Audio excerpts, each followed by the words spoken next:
चलिए तो हम आज जानते हैं पाई के बारे में। पाई क्या होता है?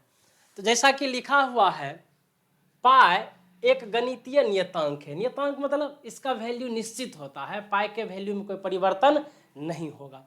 तो पाई क्या है? एक नियतांक है जिसका संख्यात्मक मान किसी वृत्त की परिधि और उसके व्यास के अनुपात के बराबर होता है।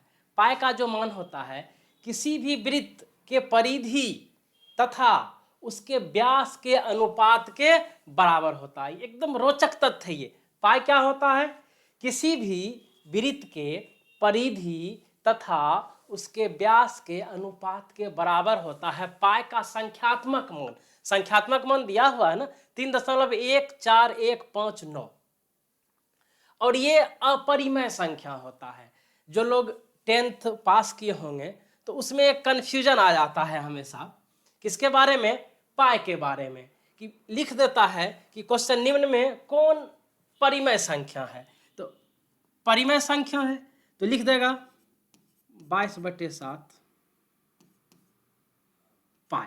मान लीजिए 2 ठो है, 22/7 और पाई। तो हम लोग जानते हैं 22/7 परिमेय संख्या है, तो लगता है कि पाई का जो मान होता है 22/7 होता है, इसीलिए पाई जो होगा वो परिमेय संख्या होगा। ऐसी बात नहीं है। पाई का अभी तक एग्जैक्ट मान नहीं निकला है, जिसको हम P/Q के रूप में लिख सकते हैं। हम लोग पढ़े हुए हैं परिमेय संख्या वैसी संख्या जिसको P/Q के रूप में लिखा जाए वो परिमेय संख्या होता है। इस पे ज्यादा नहीं जाएंगे हम लोग, परिमेय संख्या पर आते हैं पाई पर। चलिए, तो अभी हम लोग पाई के बारे में क्या पढ़े? पाई जो है किसी भी वृत्त के परिधि तथा उसके व्यास का अनुपात होता है। जैसे हम लोग फॉर्मूला जानते हैं, वृत्त का परिधि बराबर 2πr। याद है हम लोगों को? वृत्त का परिधि क्या होता है? 2πr। चलिए, इसी से हम लोग उस अनुपात को सिद्ध करते हैं। ठीक है, तो वृत्त का परिधि क्या होता है? 2πr।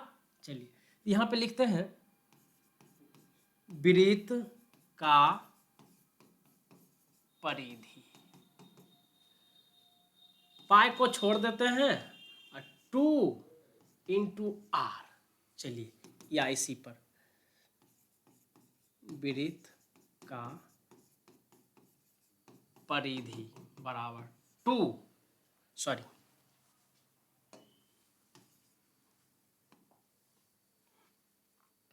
2r क्या होता है?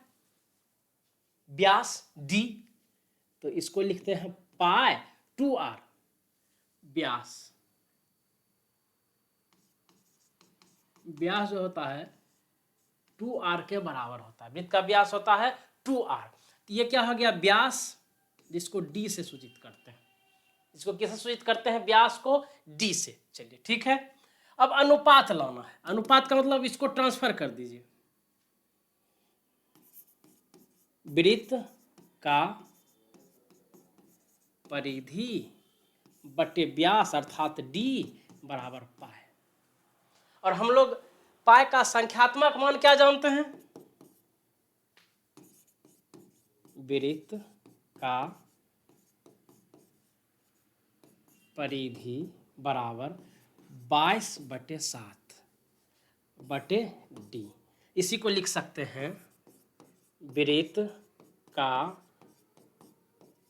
परिधि और अनुपात। बटे का मतलब क्या होता है? अनुपात होता है।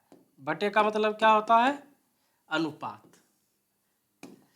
अनुपात d बराबर 22/7। प्रूफ। अभी हम लोग थ्योरम क्या पढ़े थे? रोचक तथ्य जो था, किसी भी वृत्त का पाई जो होता है किसी भी वृत्त के परिधि तथा व्यास का अनुपात होता है। वृत्त का परिधि तथा व्यास का अनुपात कितना होता है? 22/7। ठीक है, यदि परिधि 7 होगा तो यदि व्यास 7 होगा तो वृत्त का परिधि कितना होगा? 22 होगा। यही था आज का रोचक तथ्य। चलिए तो फिर से और कुछ जानेंगे पाई के बारे में अगले वीडियो में, कुछ अच्छी अच्छी बातें, पाई का अधिक हम लोग जो मान निकालते हैं, कैसे मान निकाला जाता है, इस चीज़ को सीखेंगे।